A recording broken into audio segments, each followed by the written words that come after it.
अच्छा, तो फिर डे फिर हम आगे बढ़ते हैं। कैपिटल गेन्स, हमने आपके साथ पीजीबीपी मैट वगैरह के सारे इंपॉर्टेंट केस लॉस देख लिया। बारी आती है कैपिटल गेन्स की। क्वेश्चन है to determine the nature of the agriculture land, whether the population of the concerned municipality or the area in which such land is situated shall be considered। अब ये question, अब ये case law directly तो exam में नहीं आएगा, but हाँ ये एडजस्टमेंट के फॉर्म में आ सकता है, और एडजस्टमेंट के साथ अगर ये फॉर्म में आता है तो आराम से ये 3-4 नंबर का एडजस्टमेंट हो सकता है, और इसकी वजह से हो सकता है कि आपके मतलब क्वेश्चन के बाकी हिस्से पे भी इसका असर पड़े। तो थोड़ा सा मेरी बात पर ध्यान दीजिएगा।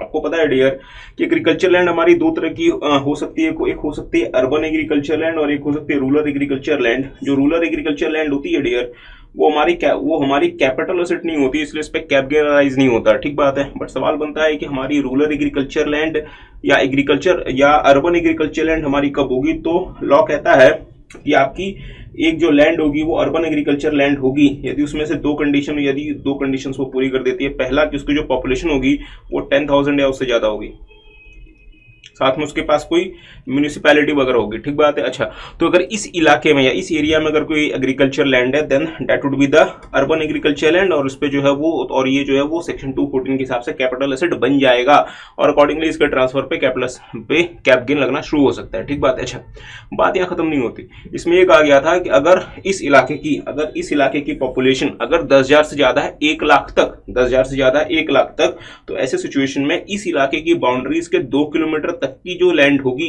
2 किलोमीटर तक की जो लैंड होगी वो भी अर्बन एग्रीकल्चर लैंड में आएगी।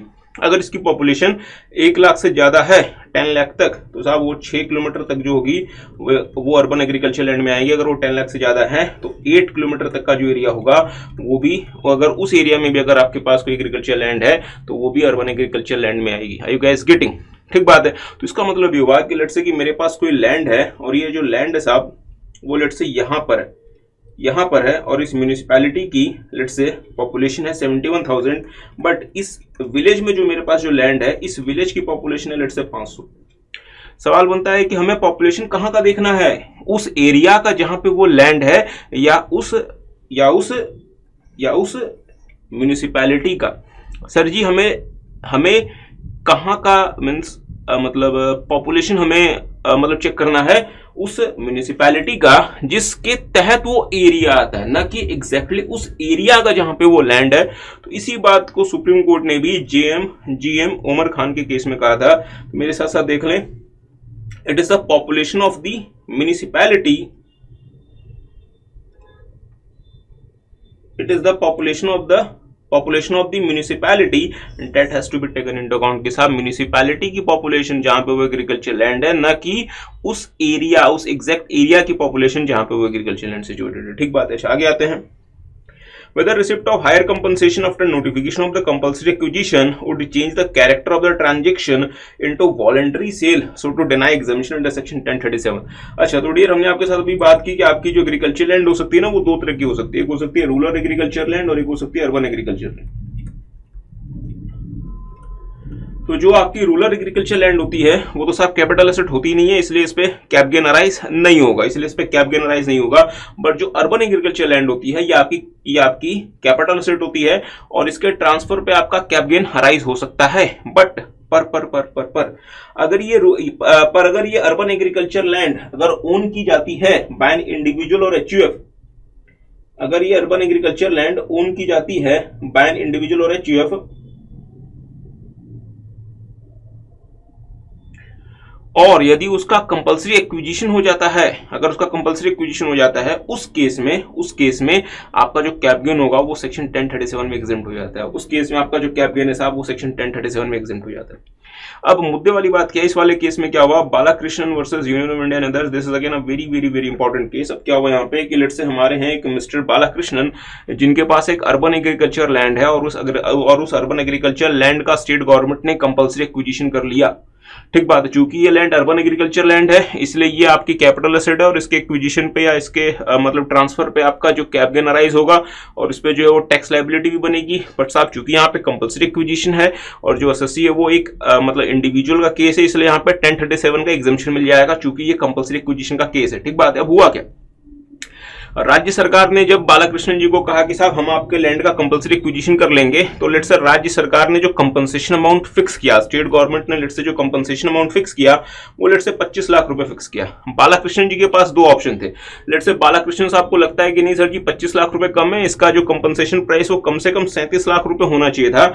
इसके लिए बालाकृष्णन जी के पास दो ऑप्शन थे। पहला कि वो स्टेट गवर्नमेंट की अथॉरिटीज के साथ ही नेगोशिएट करें और उनको कन्विंस करने का मतलब प्रयास करें कि सर जी 25 लाख रुपए कम है, कम से कम 37 लाख रुपए इसका कंपनसेशन अमाउंट होना चाहिए। दूसरा उनके पास था कि वो हाई कोर्ट में या वो किसी कोर्ट में जाके इसके खिलाफ जो है वो याचिका दायर कर दें और कोर्ट के फैसले से इनको हायर कंपनसेशन अमाउंट मिल जाए। ठीक बात है। बालाकृष्णन जी ने कहा कि ठीक है साहब, हमें फिलहाल कोर्ट नहीं जाना, हम स्टेट गवर्नमेंट की अथॉरिटीज के साथ ही नेगोशिएट करेंगे। और उन्होंने स्टेट गवर्नमेंट की अथॉरिटीज के साथ बातचीत शुरू की और उन्होंने उस मतलब कंपनसेशन अमाउंट को 25 से बढ़ा के लेट से 37 लाख रुपए कर दिया। ठीक बात है। अब यहां पे इनकम टैक्स डिपार्टमेंट ये कह रहा है कि साहब कि बालाकृष्णन जी आपने तो जानबूझ के, आपने तो अपने लैंड का वॉलंटरली सेल कर दिया। यहां पे तो आपके लैंड का कंपल्सरी एक्विजिशन हुआ ही नहीं। कैसे? क्योंकि साहब कंपल्सरी एक्विजिशन यहां पे कैसे हुआ? आपने तो स्टेट गवर्नमेंट की अथॉरिटीज के साथ जो है इस कंपनसेशन अमाउंट को बढ़ा लिया और आपने एक तरीके से इसका वॉलंटरी सेल कर दिया।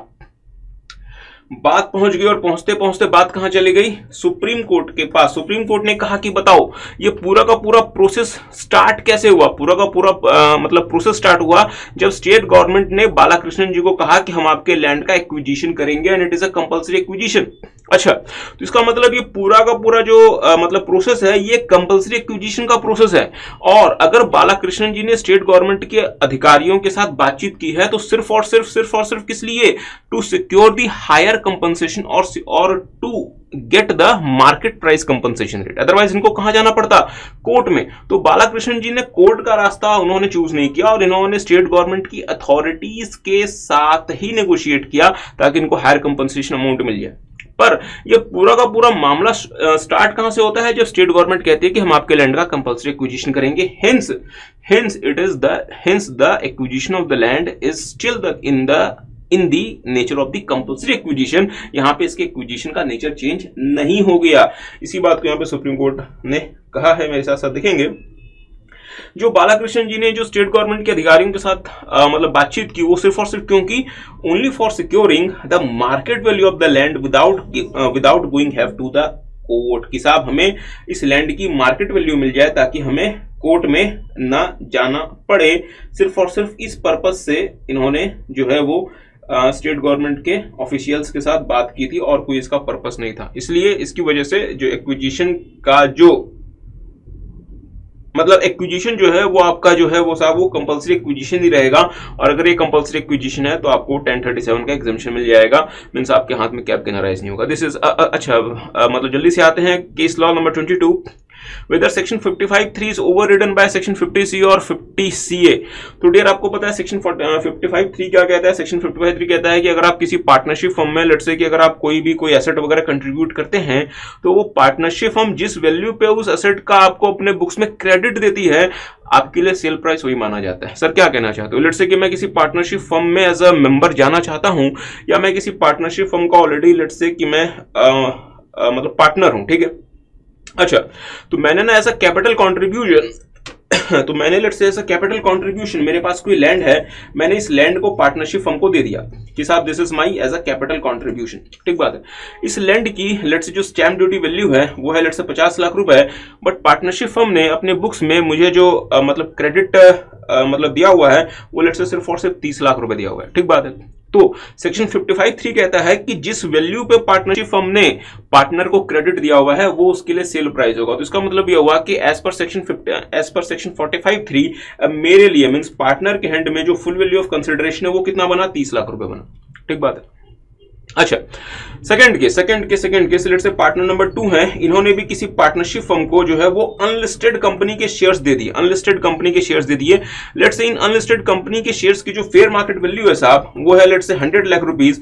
बट पार्टनरशिप फर्म ने इनको जो क्रेडिट दिया है वो सिर्फ और सिर्फ 40 लाख रुपए का दिया। ठीक बात है।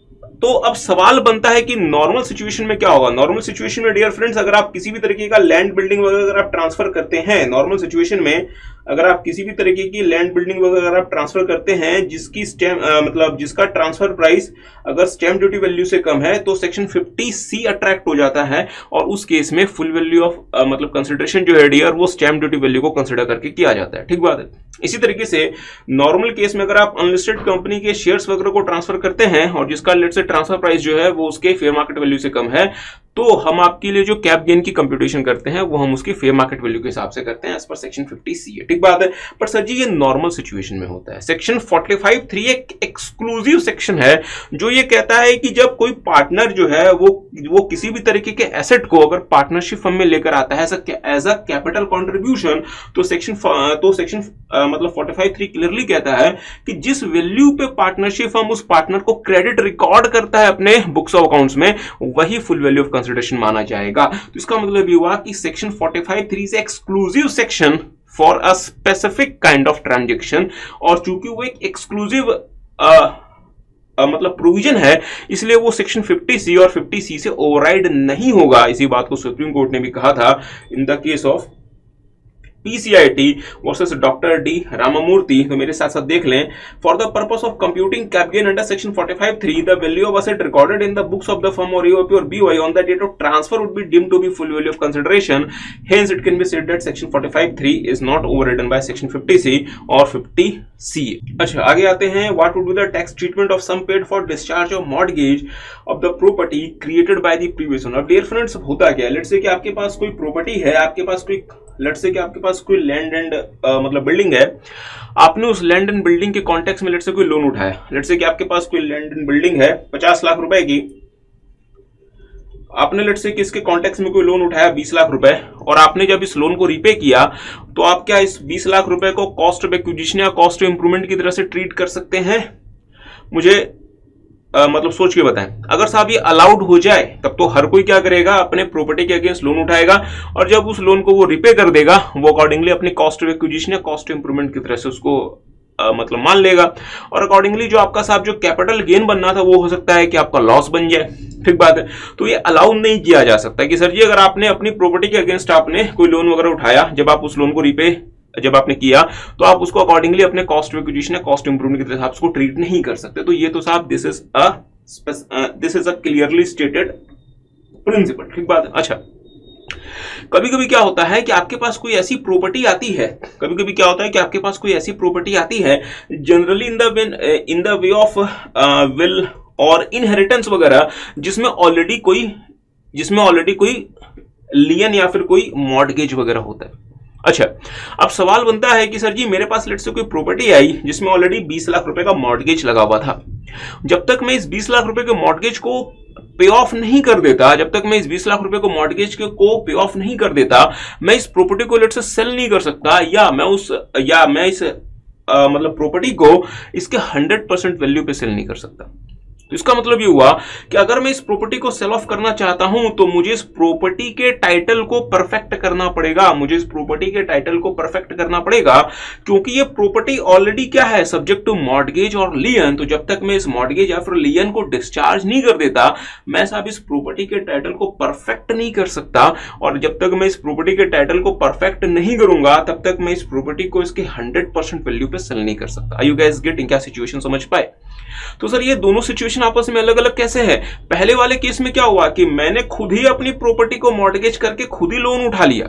उसके बाद जब मैं उस लोन को रीपे कर रहा हूं तो क्या मैं उसको कॉस्ट ऑफ एक्विजिशन या कॉस्ट ऑफ इंप्रूवमेंट की तरह से क्लेम कर लूं? मैं तो क्लेम करना चाहूंगा। क्या अलाउ होना चाहिए? आंसर है नहीं साहब। अदरवाइज तो हर कोई क्या करेगा अपने अपने प्रॉपर्टी को मॉर्गेज करेगा, लोन उठाएगा और जब उसको रीपे करेगा वो बोलेगा कि sir ji this is the cost of acquisition और this is the cost of improvement. Are you guys getting? किसी को बात समझ?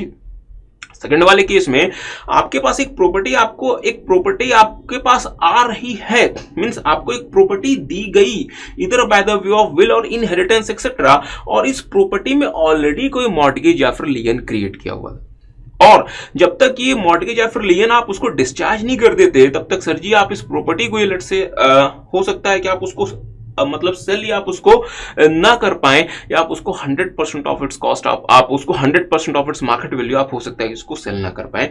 इसकी वजह से प्रॉपर्टी का आपको फुल पोटेंशियल रियलाइज नहीं होगा। इसका मतलब साफ फुल वैल्यू ऑफ कंसिडरेशन में कमी आ जाएगी। You gas getting?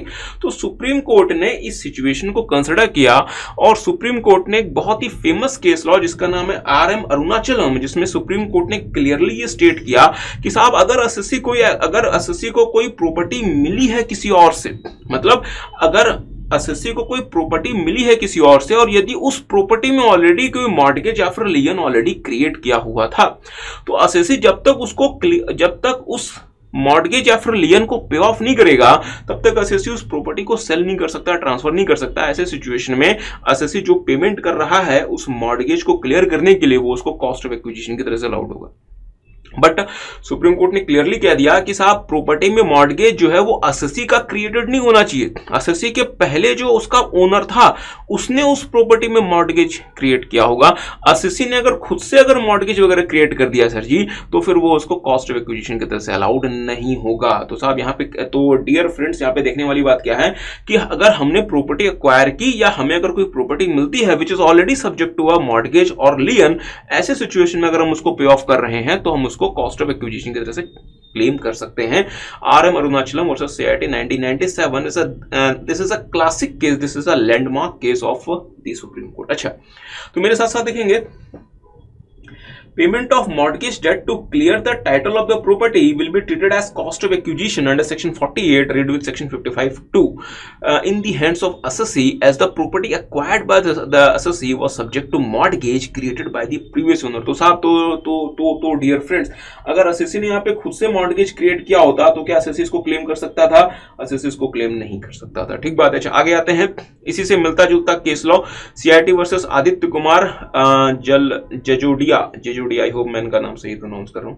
अच्छा, can the amount incurred by the SSC towards perfecting the title of the property acquired through will for making further sale be included in the cost of acquisition for computing cap gain? तो आपको साहब दो बातें ध्यान रखनी है। पहला कि मॉर्गेज आपने जो है उस प्रॉपर्टी में मॉर्गेज या फिर लियन आपने क्रिएट नहीं किया हो, और दूसरा वो जो है आपको मिली हो थ्रू सम मोड। तो फिर मतलब डियर फ्रेंड्स यहाँ पे क्या हुआ कि मैंने जो प्रॉपर्टी एक्वायर की वो मैंने प्रॉपर्टी एक्वायर की थ्रू विल, और जो ये मैंने प्रॉपर्टी एक्वायर की through will, this property was already subject to some kind of mortgage और लियन एक्सेट्रा। तो अगर मैं इसको पे ऑफ करता हूं तो मतलब सुप्रीम कोर्ट के फैसले के तहत जो कि सुप्रीम कोर्ट ने दिया था, मतलब वर्डिक्ट जो था RM अरुणाचलम के केस में, उस वाले वर्डिक्ट के हिसाब से मैं उस पेमेंट को क्लेम कर सकता हूं as the cost of acquisition. तो मेरे साथ साथ देखेंगे, the cost of getting rid of such encumbrances in any immovable property had to be treated as a part of cost of acquisition of the property. The same principle was held by the Supreme Court in the case of RM Arunachalam versus CIT 1997। अच्छा, आगे आते हैं, very interesting question, और this is the very popular हम कह सकते हैं कि साहब मतलब केस लॉ, और जो आप बच्चे जो CA फाइनल की पढ़ाई करते हैं डियर, ये आपको case law multiple times quote भी करना पड़ता है, तो ये आपको इस केस लॉ की जानकारी होनी चाहिए। अब मैं इस केस लॉ का थोड़ा सा आपको बैकग्राउंड बता देता हूं। हुआ क्या कि एक प्रॉपर्टी थी जो कि लेट्स से मिस्टर ए ने मिस्टर बी को गिफ्ट दे दी। Property is being gifted by mister A to mister B. तो साहब अगर प्रॉपर्टी अगर आप गिफ्ट करते हैं तो ये ट्रांजैक्शन को ट्रांसफर नहीं माना जाता। सेक्शन 47(1) कहता है कि साहब this transaction is not treated as transfer for capital gain purposes. ठीक बात है, बट हाँ इसके 2-3 कॉन्सिक्वेंसेस होते हैं। तो लेट्स से कि मिस्टर ए ने मिस्टर बी को कोई प्रॉपर्टी गिफ्ट दे दी, तो मिस्टर बी के हैंड में जो cost of acquisition mister A का होगा वही कंसिडर किया जाएगा। Means cost of acquisition would be the cost of acquisition of the previous owner, that is of mister A. साथ में जो पीरियड ऑफ होल्डिंग होगी वो period of holding mister B के हैंड में इंक्लूड करेगी the period of holding of the previous owner, मतलब mister A. तो इसका मतलब ये हुआ जो पीरियड ऑफ होल्डिंग होगा ये इंक्लूड करेगा, will include the period of holding of the previous owner, that is mister A. और साथ में मिस्टर ए ने मिस्टर बी को जो प्रॉपर्टी मतलब गिफ्ट की, इसको साहब कैपिटल गेन पर्पसेस के लिए ट्रांसफर नहीं माना जाएगा, और मिस्टर ए के हैंड में फिलहाल कोई कैपिटल गेन की कंप्यूटेशन नहीं होगी। ठीक बात है, तो फिर यहां तक बात क्लियर। अब हुआ क्या, मिस्टर बी जब इस प्रॉपर्टी को सेल करेगा, ध्यान दीजिएगा, मिस्टर बी जब इस प्रॉपर्टी को सेल करेगा तो साहब फिर यहाँ पे ये अगर ये प्रॉपर्टी लेट्स से कि लॉन्ग टर्म नेचर की है तो मिस्टर बी जो जब इनकी कॉस्ट ऑफ एक्विजिशन को कंप्यूट करेंगे तो साहब ये इंडेक्स कॉस्ट ऑफ एक्विजिशन की बात करेंगे। ठीक बात है। अच्छा, आपने कहा कि जो कॉस्ट ऑफ एक्विजिशन होगा वो मिस्टर बी के हैंड में वही होगा जो कि मिस्टर ए के हैंड में था, ये बात चलो ठीक है। इसी तरीके से जो पीरियड ऑफ होल्डिंग होगी मिस्टर बी के हैंड में वो इंक्लूड करेगी मतलब period of holding which is being held by the previous owner that is mister. ये बात भी सही। सवाल बनता है कि मैं जब इंडेक्स कॉस्ट ऑफ एक्विजिशन की कंप्यूटेशन करूंगा तो मैं इंडेक्सेशन बेनिफिट कहां से क्लेम करूंगा, किस प्रीवियस ईयर से क्लेम करूंगा। अच्छा, तो मेरी बात पे थोड़ा सा ध्यान दीजिएगा। अगर मैं इंडेक्स कॉस्ट ऑफ एक्विजिशन की डेफिनेशन को देखूं सेक्शन 48 के हिसाब से, तो सेक्शन 48 कहता है साहब इंडेक्स कॉस्ट ऑफ एक्विजिशन का फॉर्मूला क्या होता है, वो होता है cost of acquisition into cost inflation index of the previous owner of the previous year in which the property is transferred, in which CI of the previous year in which the property is transferred in the year of transfer, basically divided by CII of the previous year in which the property is first held by the assessee, in which the property is first held by the assessee, in which the property is first held by the assessee। मतलब ये हुआ कि अससी हमारे लिए कौन है, mister A. तो mister A ने जिस प्रीवियस ईयर में पहली बार ये प्रॉपर्टी हेल्ड की थी, हम जो सीआईए लेंगे हम उस प्रीवियस ईयर को लेंगे, तो अब थोड़ा सा क्या यहाँ पे आपको लॉ के बीच में और सीआईए के और क्या आपको इंडेक्स कॉस्ट ऑफ एक्विजिशन के डेफिनेशन के बीच में थोड़ा सा कॉन्ट्राडिक्शन लग रहा है। हाँ सर, कैसे? लेट्स से कि मिस्टर ए ने जो ये प्रॉपर्टी एक्वायर की थी वो एक्वायर की थी 1/4/2002 को। ठीक बात है। मिस्टर बी को इन्होंने जो प्रॉपर्टी गिफ्ट की है ये इन्होंने की है लेट्स से 1/4/2012 को। ठीक बात है। तो कॉस्ट इन्फ्लेशन इंडेक्स के हिसाब से हम जब मिस्टर ए के हैंड में इस प्रॉपर्टी का index cost of acquisition compute करेंगे तो हम यहाँ पे सीआईए हम यहाँ पे मतलब किसका लेंगे, प्रीवियस ईयर या फाइनेंशियल ईयर 2012-13 का, क्योंकि the first year in which the property is first held by the SSC, क्योंकि साहब मिस्टर ए जो हमारे एसएससी हैं उन्होंने तो पहली बार प्रॉपर्टी हेल्ड कब की है, previous year 12 means previous year 12-13 को। ठीक बात है। अच्छा, पर पीरियड ऑफ होल्डिंग जो है, बहुत ध्यान से, पर पीरियड ऑफ होल्डिंग जो है वो इंक्लूड करेगा period of holding of the previous owner. तो इसका मतलब ये हुआ इस प्रॉपर्टी के कॉन्टेक्स्ट में मिस्टर ए के हैंड में पीरियड ऑफ होल्डिंग कहां से काउंट होगी, 1/4/2002 से, 1/4/2002 से। तो इसका मतलब ये हुआ कि एक्ट कह रहा है कि साहब पीरियड ऑफ होल्डिंग आप काउंट करोगे 1/4/2002 से, बट इंडेक्सेशन आप जो आप अलाउ करोगे वो आप कब से अलाउ करोगे, प्रीवियस ईयर 2012-13 से। तो क्या थोड़ा सा कॉन्ट्राडिक्शन लग रहा है? हाँ, इसी बात को बॉम्बे हाई कोर्ट ने भी कहा था in the case of Manjula J Shah, जहां पे उन्होंने ये कहा था कि साहब तो इसके लिए मतलब इन्होंने ये कहा कि जब आप इंडेक्स कॉस्ट ऑफ एक्विजिशन जब आप मतलब काउंट करोगे आईसीओए, तो आप प्रीवियस ईयर कब से लोगे, previous year in which the properties was being acquired by the previous owner, क्योंकि पीरियड ऑफ होल्डिंग पे आप वहीं से काउंट करते हो। ठीक बात है। अच्छा, तो मेरे साथ साथ देख लें, would indexation benefit in respect of the gifted asset apply from the year in which the asset was first held by the assessee और from the year in which it was first acquired by the previous owner. तो साहब आप चाहें तो बहुत मतलब detail में इस केस को पढ़ें, मैं आपको इसका क्रक्स बता देता हूं। देखेंगे, the assessee is deemed to have held the capital asset from the year in which the asset was held by the previous owner, क्योंकि साहब पीरियड ऑफ होल्डिंग में जब हम मिस्टर ए के हैंड में पीरियड ऑफ होल्डिंग काउंट करेंगे तो हम प्रीवियस ओनर के भी पीरियड ऑफ होल्डिंग को इंक्लूड करते हैं एज पर एक्ट। ठीक बात है। And accordingly the asset is a long term capital asset in the hands of assessee. अच्छा, therefore for determining the index cost of acquisition under section 48 the assessee must be treated to have held the asset from the year the asset was first held by the previous owner, and accordingly CII for the year the asset was first held by the previous owner would be considered for determining the index cost of acquisition। ठीक बात है। अच्छा, थोड़ा सा आगे बढ़ते हैं। Case law number 26, whether the assessing officer is bound to consider the report of the departmental valuation officer when it is available on record। अब डियर फ्रेंड्स होता क्या है कि लेट्स से कि अगर आप कोई इमूवेबल प्रॉपर्टी वगैरह सेल करते हैं, ट्रांसफर करते हैं, और अगर उसका जो सेल प्राइस जो है जो आप मतलब डिक्लेयर कर रहे हैं वो अगर स्टैम्प ड्यूटी वैल्यू से कम है, तो फिर आपके लिए जो कैपिटल गेन की कंप्यूटेशन होती है वो स्टैम्प ड्यूटी वैल्यू को कंसिडर करके की जाती है। तो लेट्स से कि आपके पास कोई प्लॉट ऑफ लैंड है जिसकी स्टैम्प ड्यूटी वैल्यू बनती है 50 लाख रुपए, आपने साहब उसको शो किया हुआ है कि आपने 30 लाख रुपए का उसको सेल कर दिया, तो सेक्शन 50C कहता है कि साहब आपके लिए जो हम कॉस्ट, जब हम आपके लिए जो है वो कैपिटल गेन की कंप्यूटेशन करेंगे वो हम 50 लाख रुपए को फुल वैल्यू ऑफ कंसिडरेशन मान के करेंगे। ठीक बात। अच्छा, क्योंकि आपको पता है साहब लोग क्या करते थे, प्रॉपर्टी में अंडर वैल्यूएशन करके कम सेल प्राइस शो करते थे। ठीक बात है। बट यार कभी कभी ना कुछ ना मतलब जेन्युइन केस भी हो सकता है। जेन्युइन केस बोले तो let's say sir property market जो है it is highly in recession.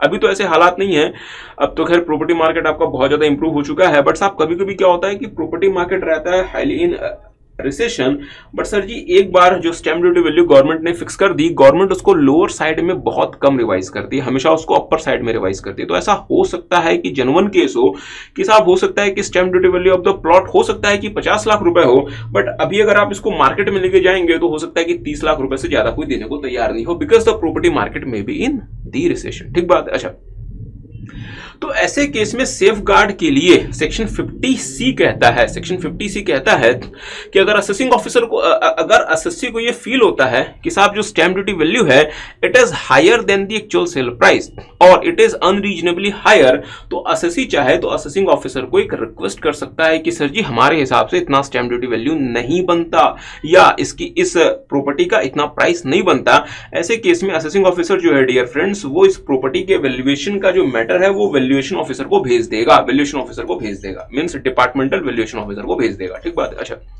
Departmental valuation officer का काम है कि इस प्रॉपर्टी की वैल्यूएशन करना और वैल्यूएशन रिपोर्ट जो है वो असेसिंग ऑफिसर को जमा करना, वैल्यूएशन रिपोर्ट असेसिंग ऑफिसर को जमा करना। Are you guys getting? अच्छा, let's say departmental valuation officer ने कहा कि साहब इस प्रॉपर्टी का जो स्टैम्प ड्यूटी वैल्यू है वो तो मतलब 50 लाख रुपए है, बट रियलिटी में इस प्रॉपर्टी की वैल्यू जो है वो 75 लाख रुपए आती है, तो भी हम स्टैम्प ड्यूटी वैल्यू को ही कंसीडर करके आपकी कैपिटल गेन की कंप्यूटेशन करेंगे, मतलब हम स्टैम्प ड्यूटी वैल्यू से आगे नहीं बढ़ेंगे।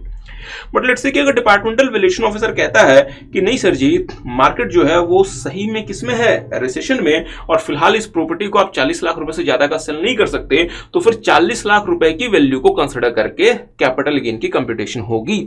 ठीक बात है, सेक्शन 50C के हिसाब से।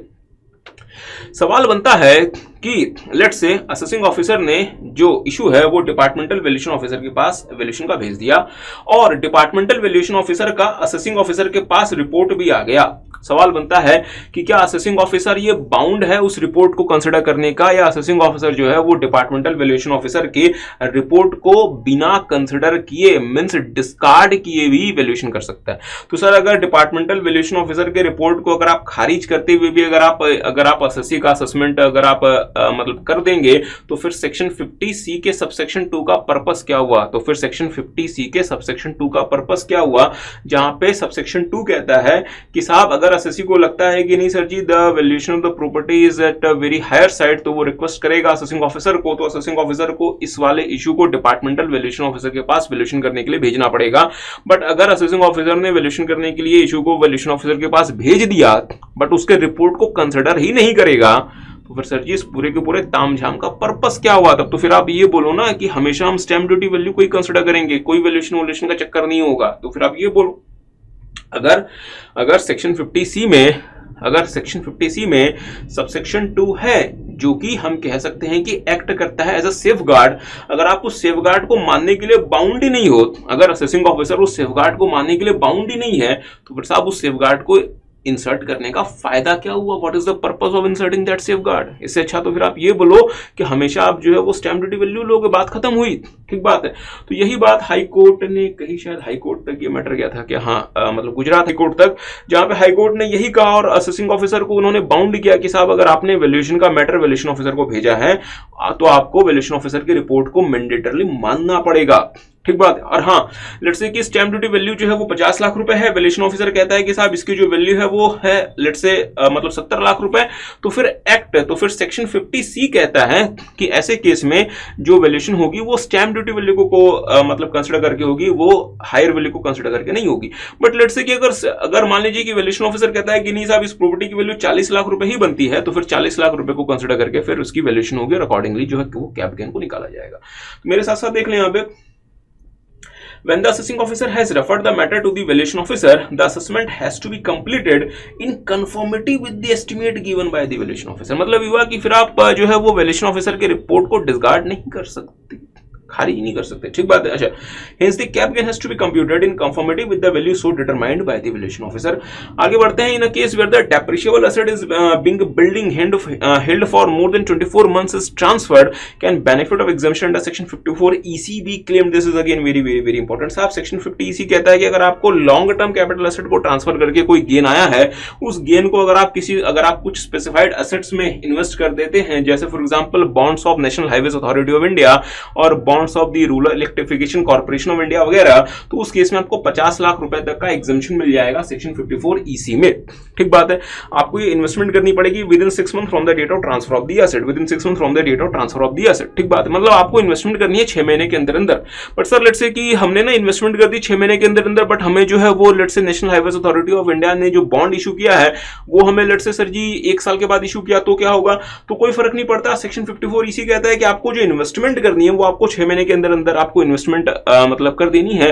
अगर आपको वो बॉन्ड्स लेट से विद इन 6 मंथ इशू ना भी हो पाए तो भी आपको सेक्शन 54 EC का डिडक्शन मिलेगा। आपके लिए सेक्शन 54 EC के डिडक्शन की को में किसी भी तरीके का कोई इशू नहीं आएगा, ठीक बात है। अच्छा, अब इशू क्या बनता है, अब मतलब मुद्दे वाली बात क्या बनती है? इस केस में क्या हुआ कि हमने एक मतलब डेप्रिशिएबल एसेट ट्रांसफर कर दिया जो कि एक बिल्डिंग है। अच्छा, अब मेरी बात पे थोड़ा सा सारे बच्चे ध्यान देंगे। बिल्डिंग साहब हमारी ना 2 पर्पसेस के लिए हो सकती है। एक हो सकता है कि मैं इसको अपने बिजनेस पर्पस के लिए यूज करूं। अगर मैं इसको अपने बिजनेस पर्पस के लिए यूज करूंगा तो मैं इस पर डेप्रिसिएशन भी क्लेम करना चाहूंगा। तो मैंने जैसे इस पर डेप्रिसिएशन क्लेम करना चाहा तो मुझे इसे बिल्डिंग के ब्लॉक में लेके जाना पड़ेगा, और जैसे मैं इसे बिल्डिंग के ब्लॉक में लेके चला गया, सेक्शन 50 कहता है कि साहब अब इस बिल्डिंग को आप जब भी ट्रांसफर करोगे तो उससे जो कैपिटल गेन आएगा वो हमेशा शॉर्ट टर्म नेचर का होगा, ठीक बात है। लेट्स से कि मैं बिल्डिंग को अपने बिजनेस के पर्पस के लिए यूज नहीं करता, लेट्स से कि मैं इन्वेस्टमेंट पर्पसेस के लिए मान लीजिए कि मैंने अपने बिल्डिंग को होल्ड किया हुआ है। ऐसे केस में अगर मैं बिल्डिंग को 24 महीने से ज्यादा रखता हूं, मींस मोर देन 24 मंथ्स, तो वो जो मतलब बिल्डिंग है साहब वो मेरी लॉन्ग टर्म कैपिटल नेचर का एसेट बन जाएगी, और इसको मतलब सेल करके जो कैप गेन आएगा that would B of the long term capital nature, ठीक बात है। Means that would B of the long term capital gain, ठीक बात है। अच्छा, तो इसका मतलब ये हुआ कि अगर लेट्स से कि मैं अपने बिल्डिंग को बिजनेस के लिए यूज ना करूं और अगर इसको मैं 24 महीने से ज्यादा रख लूं तो साहब वो जो मतलब बिल्डिंग रहेगी वो कैसी रहेगी? लॉन्ग टर्म कैपिटल एसेट, और इससे जो कैप गेन आएगा वो आएगा लॉन्ग टर्म कैपिटल नेचर का, ठीक बात है। बट लेट्स से कि मैं उस बिल्डिंग को अपने बिजनेस के लिए यूज करता हूं तो फिर सेक्शन 50 लग जाएगा जो कि कहेगा कि इस बिल्डिंग को ट्रांसफर करने पे जो आपका जो कैप गेन आएगा वो आपका शॉर्ट टर्म नेचर का आएगा। अच्छा, सेक्शन 50 जो है डियर, बहुत ध्यान से मेरी बात को सुनेंगे। सेक्शन 50 एक बहुत ही खास प्रकार का सेक्शन है जो कि एक बहुत ही ज्यादा पर्पसफुल इंटेंशन के लिए इंट्रोड्यूस किया गया था, और उसको इंट्रोड्यूस करने का इंटेंशन क्या था? उसको इंट्रोड्यूस करने का इंटेंशन ये था कि आपको पता है कि अगर मैं शॉर्ट टर्म और लॉन्ग टर्म कैपिटल गेन के बीच में अगर मैं मींस डिफरेंशिएट करता हूं तो होगा क्या? अगर मैं बात करूं शॉर्ट टर्म कैप गेन और अगर मैं बात करूं लॉन्ग टर्म कैप गेन, तो साहब टैक्स रेट ज्यादा किसका है? Sir short term cap gain का। कैसे? ये 30% तक हो सकता है, जबकि long term cap gain sir जी कैप हो गया 20% पे, ठीक बात है। दूसरा, लॉन्ग टर्म कैप गेन में मुझे बहुत बड़ा एडवांटेज होता है, वो होता है इंडेक्सेशन बेनिफिट। शॉर्ट टर्म में साहब मुझे इंडेक्सेशन बेनिफिट नहीं मिलता, लॉन्ग टर्म में मुझे भर भर के इंडेक्सेशन बेनिफिट मिलता है। You guys getting? तो सेक्शन 50 को इंट्रोड्यूस करने का पर्पस ये था कि अगर कोई एसेट एसएससी अपने बिजनेस के लिए यूज करता है, बहुत ध्यान से, अगर कोई एसेट एसएससी अपने बिजनेस के लिए यूज करता है, एसएससी उसमें ऑलरेडी डेप्रिसिएशन क्लेम कर रहा है, तो हम एसएससी को कम से कम लॉन्ग टर्म कैपिटल गेन की तरह से उस एसेट को ट्रीट करने नहीं देंगे, और हम उसको इंडेक्सेशन बेनिफिट नहीं देंगे, और हम उसको लोअर टैक्स रेट का बेनिफिट नहीं देंगे। सर बात समझ नहीं है। हम ये नहीं चाहते कि एसएससी कोई एसेट को अपने बिजनेस पर्पस के लिए यूज करे और जब उस एसेट को वो सेल करे तो वो ये क्लेम कर ले कि this asset is a long term capital asset और हमें सर जी लोअर टैक्स रेट भी चाहिए और हमें इंडेक्सेशन बेनिफिट भी चाहिए। हम ये नहीं चाहते।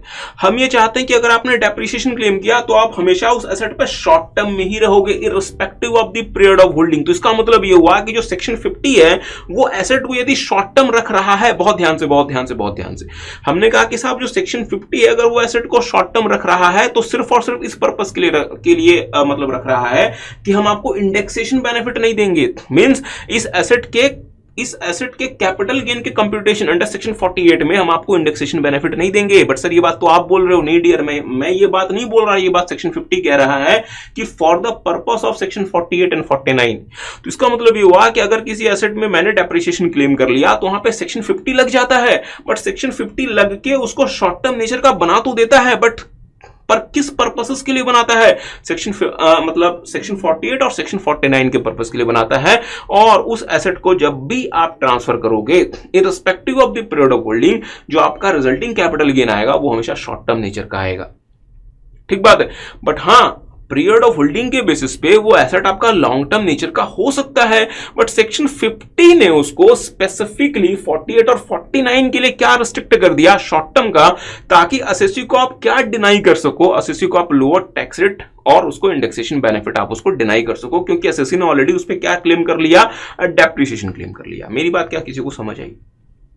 तो इसका मतलब सर आप ये कहना चाहते हो कि बाकी पर्पसेस के लिए वो जो एसेट है वो लॉन्ग टर्म नेचर का हो सकता है? हाँ डियर, बाकी पर्पसेस के लिए हो सकता है। और सुप्रीम कोर्ट ने भी यही बात कही थी वीएस डेम्पो कंपनी के केस में। यहां पे सुप्रीम कोर्ट ने कहा कि जो बिल्डिंग या जो प्रॉपर्टी एसएससी ने ट्रांसफर की है, क्या वो 24 महीने से ज्यादा हेल्ड की गई है? हाँ, जैसे इस बिल्डिंग को 24 महीने से ज्यादा हेल्ड किया गया, ये बिल्डिंग लॉन्ग टर्म नेचर की बन गई पीरियड ऑफ होल्डिंग के बेसिस पे। अगर आप देखते हो सेक्शन 242C के हिसाब से, तो जो आपको कहता है period of holding, I think section 242A है शायद। अच्छा, जो आपको जो मतलब जहां पे मतलब बात की गई है पीरियड ऑफ होल्डिंग रिक्वायरमेंट की। ठीक बात है। सेक्शन 50 एक स्पेसिफिक मतलब सेक्शन है जो कि ऐसे एसेट्स जिस पे आपने डेप्रिसिएशन क्लेम कर लिया उसको शॉर्ट टर्म नेचर का बनाता है, but only for the purpose of section 48 and section 49, not for other purposes. तो इसका मतलब ये हुआ कि सेक्शन 50 का इंपैक्ट सेक्शन 54 ईसी के डिडक्शन के लिए नहीं आता। सेक्शन 50 का इंपैक्ट सेक्शन 54 ईसी के डिडक्शन के लिए नहीं आता। और यदि एसएससी ने पीरियड ऑफ होल्डिंग की रिक्वायरमेंट को कंप्लाई कर लिया, एसएससी उस पे 54 ईसी क्लेम कर सकता है। एसएससी उस पे सेक्शन 54 ईसी क्लेम कर सकता है। तो मेरे साथ साथ देखेंगे सुप्रीम कोर्ट ने क्या कहा। Section 50 is a special provision for computation of cap gain in case of depreciable asset and has limited application in the context of the computation of cap gain to the extent the provisions of section 48 and 49 would apply। मतलब ये हुआ कि section 50 को जानबूझ के, या हम कह सकते हैं कि पर्पसफुली इंट्रोड्यूस किया गया था। और इसलिए इंट्रोड्यूस किया गया था कि एसएससी ने यदि किसी अपने बिजनेस एसेट में डेप्रिसिएशन क्लेम कर लिया, तो जब उस एसेट को वो सेल करेगा तो उसमें एसएससी जो है उसको लॉन्ग टर्म नेचर का एसेट नहीं क्लेम कर ले और उसको लॉन्ग टर्म का कह के वो लोअर टैक्स रेट और इंडेक्सेशन बेनिफिट क्लेम नहीं कर ले। एसएससी को हमेशा और हमेशा शॉर्ट टर्म के लिए ही जाना पड़े। मींस हमेशा और हमेशा सेक्शन 50 के हिसाब से उसे शॉर्ट टर्म ही उसे कैप गेन मिले, और जैसे उसका कैपिटल गेन शॉर्ट टर्म का रहेगा, टैक्स रेट भी ज्यादा रहेगा और इंडेक्सेशन बेनिफिट भी नहीं मिलेगा। ठीक बात है। बाकी सेक्शन 50 का और कोई पर्पस नहीं था उसको इंट्रोड्यूस करने का। सेक्शन 50 सिर्फ और सिर्फ सेक्शन 48 और 49 के लिए इंट्रोड्यूस किया गया था। सेक्शन 54 सीरीज के डिडक्शंस के लिए सेक्शन 50 का इंप्लीकेशन नहीं आता, जो कि सुप्रीम कोर्ट ने कहा है वीएस डेम्पो लिमिटेड के केस में। अच्छा, देखेंगे सेक्शन 54 इसी does not make any distinction between depreciable and non depreciable asset. Section 54 सिर्फ ये कहता है कि साहब अगर आपको कोई कैपिटल गेन हुआ है from the transfer of a long term capital asset, और जैसे आपने बिल्डिंग को 24 महीने से ज्यादा हेल्ड कर लिया, सेक्शन 242A के हिसाब से, पीरियड ऑफ होल्डिंग के हिसाब से, वो जो मतलब बिल्डिंग है वो लॉन्ग टर्म नेचर का हो गया और अकॉर्डिंगली उस पर जो कैप गेन आएगा उस पर आप 54 ईसी क्लेम कर सकते हैं। अच्छा, since the depreciable asset building is held for more than 24 months, this is the most important thing कि साहब आप जिस एसेट को ट्रांसफर कर रहे हो वो क्या 24 महीने से ज्यादा आपने हेल्ड करके रखा हुआ है? हाँ, और चूंकि आपने इसको हेल्ड करके रखा हुआ है तो इसका मतलब ये हुआ कि ये जो एसेट है ये आपके लिए लॉन्ग टर्म, ये आपके लिए लॉन्ग टर्म असेट बन गया, और इसके इससे जो मतलब गेन आएगा ये सिर्फ और सिर्फ सेक्शन 50 के पर्पस के लिए शॉर्ट टर्म होगा, अदरवाइज ये क्या है, लॉन्ग टर्म है, और चूंकि ये लॉन्ग टर्म है तो फिर आप अकॉर्डिंगली सेक्शन 54 इसी क्लेम कर सकते हैं। And the cap gain are reinvested, अच्छा, the exemption under section 54 EC cannot be denied। तो फिर जल्दी से आगे आते हैं, can the exemption under section 54 EC denied on account the bonds are issued after 6 months on the date of transfer and the payment was made by the assessee within 6 months। नहीं dear, जैसे कि हमने आपको पहले भी बताया था कि सेक्शन 54 EC की रिक्वायरमेंट क्या है कि अगर आपको सेक्शन 54 EC का डिडक्शन क्लेम करना है तो आपको within 6 month of the date of transfer आपको इन्वेस्टमेंट करना पड़ेगा in the long term specified bond. जैसे कि हमने आपको बताया था कि यहाँ पे स्पेसिफाइड बॉन्ड क्या मतलब बॉन्ड्स आपके पास क्या क्या है, जैसे साहब the national highways authority of India और rural electrification corporation of India वगैरह वगैरह। आपको इन्वेस्टमेंट करना है विद इन 6 मंथ, हो सकता है कि वो बॉन्ड आपको 6 महीने के बाद इशू हो, आपको इन्वेस्टमेंट करना है विद इन 6 मंथ, और चूंकि यहाँ पे आपने विद इन 6 मंथ आपने इन्वेस्टमेंट कर दिया है, आप सेक्शन 54 इसी क्लेम कर सकते हैं। तो मेरे साथ साथ देखेंगे, The exemption under section 54 EC cannot be denied merely because the bonds are issued after the expiry of the period of 6 months if the payment is within a मतलब अच्छा, if the payment is made within the period of 6 months from the date of मतलब transfer, the assessee would be eligible to claim exemption under section 54 EC। तो साहब हमें देखना है कि आपने क्या इन्वेस्टमेंट 6 महीने के अंदर अंदर किया कि नहीं। अगर आपने इन्वेस्टमेंट 6 महीने के अंदर अंदर आपने मतलब कर दिया तो भले आपको वो जो बॉन्ड्स हैं वो 6 महीने के बाद भी इशू, इससे कोई फर्क नहीं पड़ता। अच्छा, तो फिर जल्दी से आगे आते हैं, can exemption under section 54F be denied solely on the ground that the new residential house is purchased by the assessee exclusively in the name of his wife. अब मेरी बात पर फ्रेंड्स थोड़ा सा ध्यान दीजिएगा, एक है हमारे पास सेक्शन 54, एक है हमारे पास सेक्शन 54F, जहां पे ये कहा जाता है कि अगर आपके पास कोई भी let's say long term cap gain वगैरह आता है तो उस लॉन्ग टर्म कैप गेन को आप इन्वेस्ट कर सकते हैं इन अ न्यू रेजिडेंशियल हाउस, उसको आप इन्वेस्ट कर सकते हैं in the new residential house. ठीक बात है। अच्छा, मेरी बात पे थोड़ा सा ध्यान दीजिएगा डियर, सेक्शन 54 सीरीज को इंट्रोड्यूस करने का पर्पस गवर्नमेंट का क्या था कि सर जी हमारे देश में जो है वो फिक्स एसेट्स का क्रिएशन होता रहे, हमारे देश में फिक्स एसेट्स का क्रिएशन होता रहे। मीन्स हम ये कह सकते हैं कि सेक्शन 54 सीरीज जो है that is these are the beneficiary provisions under the income tax act, जो कि इसलिए इंट्रोड्यूस की गई है ताकि असेसी को हम क्या दे सकें, लालच दे सकें, और उसके चक्कर में असेसी जो है वो फिक्स एसेट्स की क्रिएशन करता है। सर आप क्या कहना चाहते हो? जैसे मान लीजिए कि हमने साहब मान लीजिए डियर सेक्शन मतलब 54 क्या कहता है कि अगर आपने कोई हाउस प्रॉपर्टी वगैरह ट्रांसफर की और उससे अगर आपको कोई लॉन्ग टर्म नेचर का कैप गेन आया और उस लॉन्ग टर्म कैपिटल नेचर के गेन को अगर आप दोबारा से किसी हाउस प्रॉपर्टी को या तो परचेज करने में या तो कंस्ट्रक्ट करने में लगाते हैं तो जितना पैसा आपने लगाया उतने पैसा का आप सेक्शन 54 का डिडक्शन क्लेम कर लें। सेक्शन 54F कहता है कि अगर आपने हाउस प्रॉपर्टी के अलावा किसी भी तरीके के लॉन्ग टर्म कैपिटल एसेट को आपने सेल किया जिससे आपको कोई कैप गेन आया, तो हम चाहते हैं कि इस कैपिटल गेन को आप देश में घर बनवाने में लगाएं ताकि देश में हाउसिंग एक जो बहुत बड़ा इशू है उस इशू को थोड़ा सा हल किया जा सके। ठीक बात है। तो सेक्शन 54F कहता है कि अगर आपके पास कोई भी लॉन्ग टर्म नेचर का कैप गेन आता है other than from the transfer of the house property, उस पैसे को अगर आप इन्वेस्ट कर देते हैं इन द परचेज और construction of a residential house property, उस केस में आप सेक्शन 54F का डिडक्शन क्लेम कर सकते हैं। इसका मतलब सेक्शन 54 और सेक्शन 54F दोनों क्या है, बेनिफिशियरी क्लॉज, जिसका पर्पस क्या है कि असेसी जो है वो अपने कैपिटल गेन को कुछ स्पेसिफिक एसेट्स में लगाए जो कि सरकार चाहती है। ठीक बात है। यहां पे सिर्फ ये कहा गया है कि असेसी को जो है वो पैसा इन्वेस्ट करना है, पैसा लगाना है। ये जो एसेट है ये हो सकता है कि असेसी के नाम पे हो, ये हो सकता है कि असेसी और साथ में इसके किसी रिलेटिव के नाम पे हो, और ये हो सकता है कि किसी असेसी के किसी रिलेटिव के नाम पे हो, फिर भी असेसी को डिडक्शन मिल जाएगा।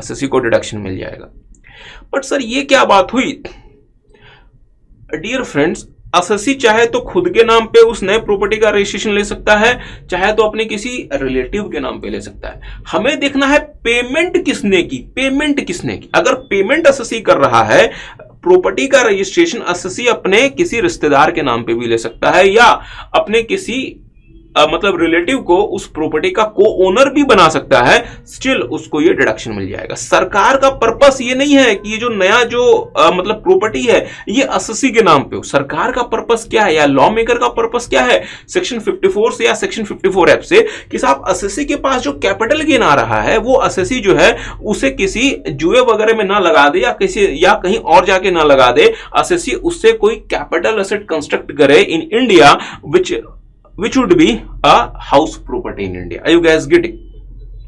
तो सर एक बात बताओ, ऐसे तो असेसी जो है वो राह में चलते हुए किसी भी अनजाने व्यक्ति के नाम पे अपने प्रॉपर्टी का रजिस्ट्रेशन करा सकता है? नहीं डियर, असेसी कोई पागल है क्या? स्टिल आप अगर आप किसी बिल्कुल स्ट्रेंजर के नाम पे अगर आप उस प्रॉपर्टी का रजिस्ट्रेशन अगर आपने किया है तो साहब फिर आप सेक्शन 54 या 54F का बेनिफिट क्लेम नहीं कर सकते। हाँ, आप अपने किसी रिलेटिव के नाम पे उस प्रॉपर्टी का रजिस्ट्रेशन आप चाहें तो आप मतलब कर सकते हैं, या आप चाहें तो उसको आप उस प्रॉपर्टी का को ओनर भी आप चाहें तो आप उसको मतलब बना सकते हैं। ऑब्जेक्टिव है कि आपके तरफ से इन्वेस्टमेंट होना चाहिए, आपके तरफ से इन्वेस्टमेंट होना चाहिए। जिस व्यक्ति के पास कैपिटल गेन आया उसके तरफ से कंसिडरेशन जाना चाहिए नए एसेट के लिए। नया एसेट हो सकता है कि एक्सक्लूसिवली असेसी के नाम पे हो, नया एसेट हो सकता है कि एक्सक्लूसिवली असेसी के किसी मतलब रिश्तेदार के नाम पे हो, या नया एसेट हो सकता है कि असेसी के नाम पे हो और पार्शली किसी उसके मींस रिलेटिव के नाम पे हो। इससे कोई फर्क नहीं पड़ता, ठीक बात है। तो मेरे साथ साथ देखेंगे डियर, जल्दी से देखेंगे can exemption under section 54F be denied solely on the ground that the new residential house is purchased by the assessee exclusively in the name of his wife. तो मुझे एक बात मतलब सोच के बताएं, क्या यहाँ पे प्रॉपर्टी किसी स्ट्रेंजर के नाम पे ली गई है? नहीं सर, तो प्रॉपर्टी स्ट्रेंजर के नाम पे नहीं ली गई और मतलब कंसिडरेशन किसके पास से गया है? असेसी के पास से। तो असेसी को सेक्शन 54F का बेनिफिट मतलब मिल जाएगा, क्योंकि सेक्शन 54F क्या है? एक बेनिफिशियरी प्रोविजन है। तो मेरे साथ साथ देखेंगे Section 54F is a beneficial provision enacted for encouraging investment in residential house. अच्छा, for the purpose of 54F, a new house need not necessarily be purchased by the assessee in his own name or exclusively in his name. The property, however, should not be purchased in the name of a stranger or somebody who is unconnected with the assessee. और साहब यहाँ पे assessee ने उस property को अपने wife के नाम पे परचेज किया है, which हम जिसको ये नहीं कह सकते कि she is मतलब स्ट्रेंजर और somebody who is unconnected with the assessee, ठीक बात है। In this case, the assessee had purchased the property in the name of his wife, hence the assessee is entitled to claim exemption under section 54F. इसी से मिलता जुलता question है जहां पे assessee ने प्रॉपर्टी परचेज की और अपनी वाइफ को उस प्रॉपर्टी का को ओनर बनाया। सवाल बनता है कि क्या assessee को जो है वो 100% 54F का मतलब डिडक्शन मिलेगा या उसको सिर्फ और सिर्फ 50% मिलेगा, क्योंकि साहब प्रॉपर्टी की को ओनर उनकी वाइफ है जिनके पास 50% प्रॉपर्टी का शेयर है। हाई कोर्ट ने कहा यहाँ पे कि सर जी असेसी ने जो कोनर इंट्रोड्यूस किया। अच्छा, तो फिर हम आगे बढ़ते हैं। Case law number 30, in case the house property registered in joint names whether exemption under section 54F be allowed fully to the co-owner who has paid whole of the purchase consideration of the house property or it will be restricted to his share in the house property. तो साहब यहाँ पे क्या हुआ dear friends कि यहाँ पे assessee ने हाउस प्रॉपर्टी परचेज की और हाउस प्रॉपर्टी परचेज की मींस इन्होंने जो है वो अपने कैपिटल गेन को इन्वेस्ट किया है ना हाउस प्रॉपर्टी, तो ये सेक्शन 54F को क्लेम करने के लिए एलिजिबल हैं।